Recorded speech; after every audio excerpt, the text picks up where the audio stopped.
নমস্কার, আমি জ্যোতিষগুরু শ্রী অপূর্ব সমাত্তার। আজকে বলবো আমরা দেবদেবীর সামনে প্রদীপ জ্বালাই, তো সেখানে জ্বালানোর সময় কতগুলো বিষয় আমাদের মাথায় রাখতে হবে, না হলে আমাদের সে প্রদীপ জ্বালানোর সময় যে আমরা শুভ ফলটা লাভ করি সেটা না করে আমরা কি হবে, আমাদের ক্ষতিটা হতে পারে বা আমাদের অশুভ ফল প্রাপ্তি হতে পারে। তো আমাদের প্রদীপ জ্বালানোর জন্য সঠিক নিয়ম, কিভাবে জ্বালালে আপনারা সুখ সমৃদ্ধি সৌভাগ্য এগুলো আপনাদের আসবে, ঠাকুরের বা দেবদেবীর আপনাদের কৃপা বা আপনাদের আশীর্বাদ আপনাদের প্রাপ্ত হবে, সেই বিষয়ে বলবো। আমরা অনেকেই খেয়াল রাখি না, প্রদীপ জ্বালানোরও সঠিক নিয়ম আছে। আজকে আমার ভিডিওটি দেখে সঠিকভাবে আপনারা প্রদীপ জ্বালাবেন। প্রদীপ জ্বালানোর সময় কি করবেন, মানে আপনারা যে সলতে দেন বা পোলতে যেটাই বলুন না কেন, সেটি 3টে দিবেন, আর না পারলে 2টো। সব থেকে অধিক সর্বোত্তম ভালো হলো 3টে সলতে বা পোলতে দিয়ে প্রদীপ জ্বালাবেন। এটি করলে 3টি দেবী, মা দুর্গা, মা লক্ষ্মী, মা সরস্বতী, 3টি দেবী সন্তুষ্ট হন এবং তাদের আশীর্বাদ আপনাদের প্রাপ্ত হয়। এটি করবেন, আপনারা 3টি পোলতে বা সলতে দিয়ে প্রদীপ জ্বালাবেন এবং যদি না পারেন সেক্ষেত্রে 2টো সলতে বা পোলতে দিয়ে জ্বালাবেন। 3টে দিলে হলো 3 দেবীর, মা লক্ষ্মী, সরস্বতী, মা দুর্গা, 3 দেবীর আশীর্বাদ প্রাপ্ত হয়। দ্বিতীয় ব্যাপারটা, প্রদীপ জ্বালানোর সময় আমরা কি করি, তেল দেওয়ার সময় প্রদীপে, সে ঘি হোক, মানে যে কোনো তেল, সর্ষার তেল হোক বা তিলের তেল হোক, সে তেলটা কি হয়, আমাদের হাতে লেগে গেলে আমরা আমাদের জামা কাপড় শাড়িতে মুছি, না হলে কোনো সময় মাথার মধ্যে এরকম করে মুছে নিই। এটা দীর্ঘদিন করলে কিন্তু অর্থনৈতিক ক্ষতি হয়, স্বাস্থ্যের হানি হয়। আপনারা কি করবেন, এর থেকে রেহাই পেতে আপনারা ঠাকুর ঘরে একটা পরিষ্কার কাপড় রাখবেন। যখন তেল হাতে লেগে যাবে তখন সেই কাপড়ের মধ্যে আপনারা কিন্তু মুছবেন। সেই কাপড়ে কোনো মতেই আপনারা কিন্তু শাড়িতে, জামা কাপড়ে বা মাথায় তেলটা মুছবেন না, এটা মারাত্মক ক্ষতি। এটি দীর্ঘদিন করলে পারিবারিক ক্ষতি, সুখ শান্তি বিঘ্নিত হয়, অর্থনৈতিক ক্ষতি হয়, এছাড়া কি হয়, আপনার স্বাস্থ্যের হানি হবে। এটি করবেন না, এটি অশুভ। একটি পরিষ্কার কাপড় রাখবেন, সেটাতে মুছবেন।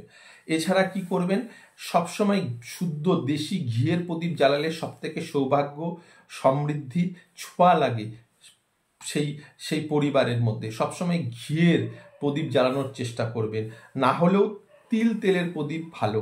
তারপরে 3rd নম্বরে হলো সর্ষার তেল। হ্যাঁ, যদি ঘিয়ের তেলের প্রদীপ জ্বালাতে পারেন তাহলে এটাতে আপনারা কি হবে, আপনাদের সুখ সমৃদ্ধি ছোঁয়া লাগবে পরিবারে। তো আপনারা সবসময় শুদ্ধ ঘিয়ের তেল, তারপরে না পারলে আপনারা তেলের প্রদীপ জ্বালাবেন। প্রদীপ সবসময় পূর্ব দিকে মুখ করে মানে জ্বালাবেন।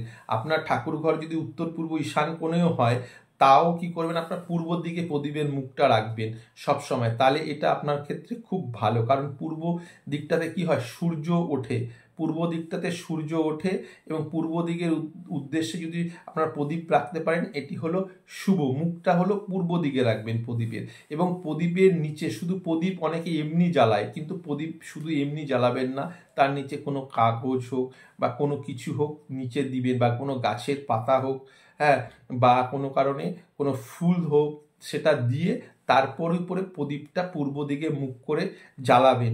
এটি করলে আপনাদের শুভ। এছাড়া প্রদীপ জ্বালানোর সময়, মানে ঘিয়ের বা তেলের বা কোনো কারণে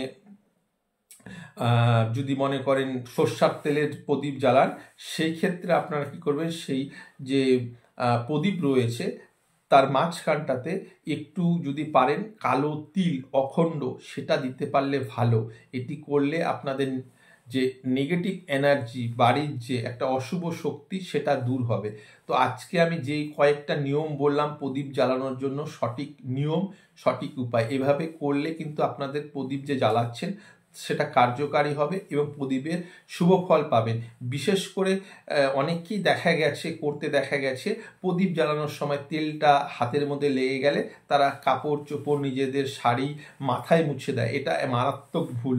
সর্বপ্রথম এটা করা যাবে না। এটা দীর্ঘদিন করলে আপনার কিন্তু সুখ সমৃদ্ধি দূর অস্ত, আপনার অর্থনৈতিক বিপর্যয় ডাকবে এবং আপনার স্বাস্থ্যের হানি হবে। আপনারা সবসময় কাপড়ে একটা শুদ্ধ কাপড় রাখবেন, পরিষ্কার পরিচ্ছন্ন, ঠাকুর ঘরে বা আশেপাশে, সেখানে ওটা মুছে নেবেন। কখনোই এখানে এরকম করে মুছবেন না এটা। আর আপনারা পলতে দিবেন 3টে বা সলতে প্রদীপের মধ্যে, তাহলে 3 দেবীর সন্তুষ্ট আপনাদের লাভ হবে বা দেবতার। হ্যাঁ, ওটাকে দেবীর সঙ্গে তুলনা করে 3টে পলতে, মানে যেটা আপনার লক্ষ্মী, মানে মা লক্ষ্মী, মা দুর্গা, মা সরস্বতী 3 দেবীর আশীর্বাদ প্রাপ্ত হবে।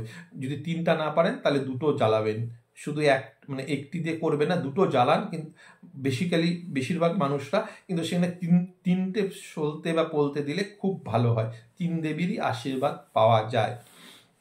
আরেকটা জিনিস, তিল দিবেন প্রদীপ জ্বালানোর সময়।